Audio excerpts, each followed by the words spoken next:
Les conditions de détention de Charles Blé Goudé en Côte d'Ivoire restent très préoccupantes.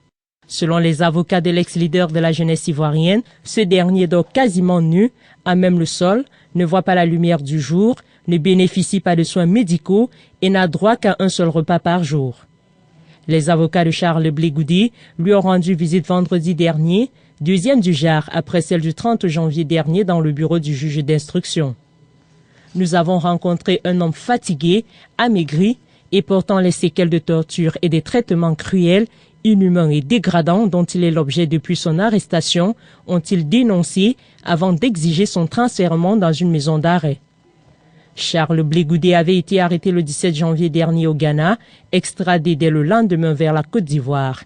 Il avait été tour à tour incarcéré dans une maison, puis dans les locaux de la police dans des conditions inhumaines et dégradantes. Proche de l'ex-président ivoirien Laurent Koudou Gbagbo détenu à La Haye aux Pays-Bas, l'ex-ministre de la jeunesse ivoirienne a été inculpé le 21 janvier par la justice de crimes de guerre, mais aussi d'assassinat, vol en réunion, dégradation et destruction de biens d'autrui. En cavale depuis la fin de la violente crise post-électorale en avril 2011, le jeune général de la rue était visé par un mandat d'arrêt international émis par la justice de son pays pour son implication présumée dans les violences de la crise. Par ailleurs, le procureur de la République, Ado Richard Christophe, a annoncé lundi la mise en liberté provisoire des 14 proches de l'ancien régime, dont Michel Gbagbo, fils de Laurent Gbagbo. Les 14 personnalités de la galaxie du FPI sont pour la plupart inculpées d'atteinte à la défense nationale, d'attentat ou complot contre l'autorité de l'État, constitution de bandes armées, direction ou participation à une bande armée, participation à un mouvement insurrectionnel, atteinte à l'ordre public, coalition de fonctionnaires, rébellion, usurpation de fonctions, tribalisme et xénophobie.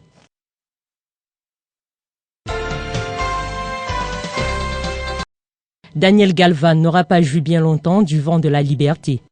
Le pédophile espagnol qui a bénéficié en milieu de semaine dernière la grâce royale au Maroc a été arrêté lundi à Murcie au sud-est de l'Espagne et remis sous les verrous.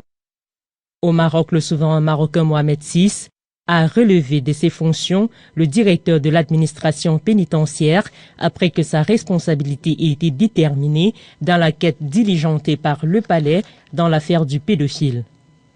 L'enquête a conclu que la dite administration, lorsqu'elle a été sollicitée par le cabinet royal, a transmis par inadvertance des informations erronées de la situation pénale de l'intéressé.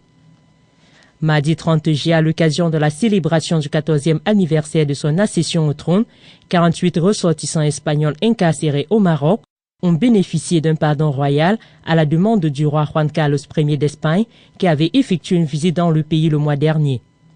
Si l'annonce a eu l'effet d'une bombe, la libération du pédophile sexagénaire espagnol Daniel Galvan, elle, a poussé des milliers de Marocains dans les rues des principales villes du pays pour dénoncer un acte scandaleux. Ce retraité propriétaire de 2 appartements à Kéritra près de Rabat au Maroc avait été condamné à 30 ans de prison ferme pour avoir violé 11 enfants de 4 à 15 ans et avoir filmé ces actes en 2011. Afin que justice soit faite, les indignés marocains ont prévu des sit-ins à Casablanca ce mardi soir et un autre est en préparation à Rabat pour demain mercredi 7 août 2013. L'impasse politique en Égypte intéresse au plus haut point la communauté internationale qui multiplie les balais diplomatiques dans le pays. Le sénateur et ex-candidat à la présidentielle américaine John McCain est attendu au Caire ce mardi 6 août 2013. Avec son camarade républicain Lindsey Graham, il va tenter une médiation entre les nouvelles autorités égyptiennes et les frères musulmans et plaider en faveur de la tenue de nouvelles élections. Arrivé dans la capitale égyptienne en fin de semaine dernière, le secrétaire d'État américain adjoint William Burns a échangé avec le nouvel homme fort du pays et chef d'état-major, le général Abdel Fattah al-Sisi. Dimanche soir, M. Burns s'est entretenu avec l'adjoint du guide suprême des frères musulmans, Kerat al-Chater, actuellement incarcéré et dont le procès aura lieu le 25 août prochain. La visite du secrétaire d'État américain en compagnie du représentant de l'Union européenne, Bernardino Léon et des ministres des Affaires étrangères des Émirats arabes unis s'est faite dans le cadre des efforts diplomatiques pour réduire les violences et faciliter le dialogue pour une transition vers un gouvernement civil démocratiquement élu.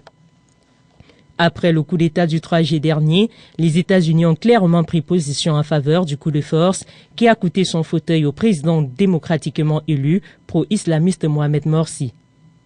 Avant les émissaires américains, c'est la chef de la diplomatie européenne Catherine Ashton et une délégation de l'Union africaine conduite par l'ancien président malien le professeur Alpha Oumar Konaré qui ont tenté une médiation entre les protagonistes de la crise égyptienne au Caire.